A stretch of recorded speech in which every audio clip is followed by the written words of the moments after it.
Kung mahilig kang pumunta sa Tanay Rizal ay panigurado nakadaan ka na dito sa may Sigsag Road, Antipolo. Pero iilan lang sa atin ang nakapasok dito. Kaya ngayong araw na ito ay papakita ko sa inyo kung ano nga bang meron dito sa resort na ito. 8,000 lang for day tour and then 8,500 for overnight.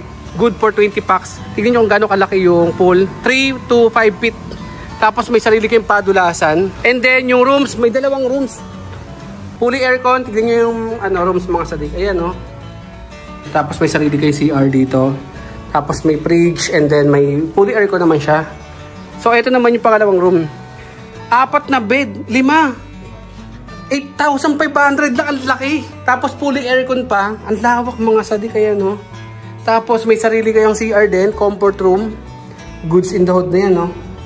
Ang lawak Ang lawak mga sadik. Napakamura na ito. Promise. Ipaglabas niyo ito na yung pool. Ayan o. Ang lawak o. Kala niyo may Olympic o. Tapos may sarili rin kayong padulasan. And then dito yung pinakang event hall. Pero ang sorry dito mga sadik. Sa 8,000 pesos nyo, good for 20 packs, napakalawak na. Yan o. Actually, lawak.